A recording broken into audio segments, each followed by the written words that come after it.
গঙ্গা পার করে পালিয়ে আসতে বাধ্য হচ্ছে এবারে। হ্যাঁ, আমি সঠিক টুইট করেছি, আপনি দেখেছেন। যেভাবে মুর্শিদাবাদকে হিন্দুবিহীন করার যে চক্রান্ত চলছে, যেভাবে পুলিশকে সঙ্গে নিয়ে দুজনকে কুপিয়ে খুন করে দেওয়া হয়েছে, 4 ঘন্টা পরে পুলিশ গেছে ওখানে, আর পুলিশ কর্তারা বড় বড় লম্বা লম্বা কথা বলছে।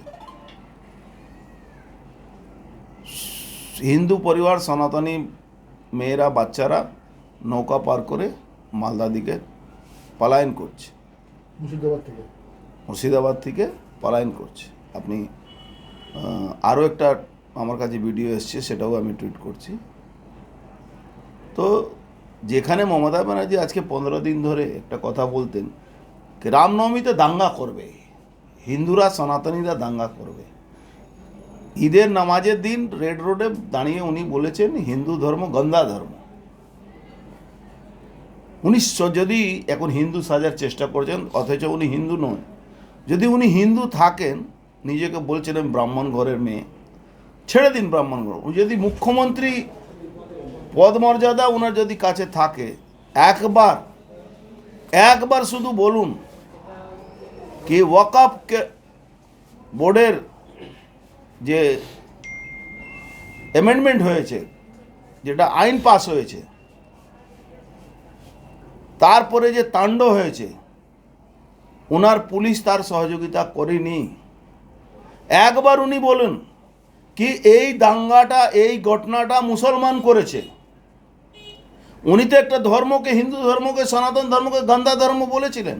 উনি তো বলেছিলেন রামনবমী যারা করে তারা দাঙ্গাবাজ। আজকে উনি বলুন কি উনার এই মুসলমানরা দাঙ্গা করেছে ওখানে শমশেরগঞ্জে। এখন উনি বলছেন দুই পক্ষকে, আমি বলছি দুই পক্ষ ওখানে দাঙ্গা করেছে। লজ্জা হয় না? ডাকাতের দল করেন উনি। আজকে উনার এমপিরা নাটক করে কান্নাকাটি করছে, খলিলুর রহমান।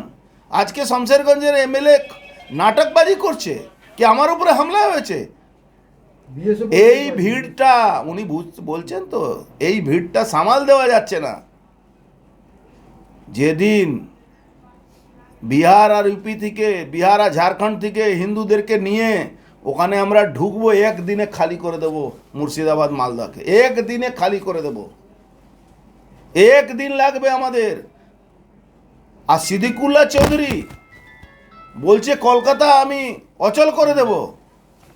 কারো কোনো পার্টির লাগবে না আমাদের।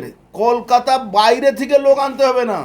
কলকাতা হিন্দু ছেলেদের যেরকম 1946-এ গোপাল মুখার্জি পুরো বুঝিয়ে দিয়েছিল, তখন ত্রাহিমাম হতে হয়েছিল এই মুসলমানদেরকে, 10,000 হিন্দুকে কাটার পরে, সেটা আমরা বুঝিয়ে দেব। গোপাল মুখার্জি এখনো মরেনি। বাংলা বাইরে থেকে লোক এনে কলকাতাকে মুক্ত করাতে হবে না, আমরা নিজে করিয়ে দেব ওখানে কলকাতার লোককে সঙ্গে নিয়ে। মমতা ব্যানার্জি খেলা করছেন, অভিষেক ব্যানার্জি ওখানে লম্বা লম্বা ভাষণ দিচ্ছেন, সংস্কৃতি আর কুষ্টি কথা বলছেন, কৃষ্টি কথা বলছেন। বাংলা সংস্কৃতি রয়ে গেছে। বাংলা সংস্কৃতিকে নষ্ট করা যদি মূল কেউ থাকে, তার নাম মমতা ব্যানার্জি। একটা জিহাদিদেরকে এক্সটেন্ডেড বাংলাদেশের প্রধানমন্ত্রী হওয়ার স্বপ্ন দেখছেন উনি। জীবনে এটা পারবেন না, নিশ্চিত থাকুন। কোন কোন জেলায়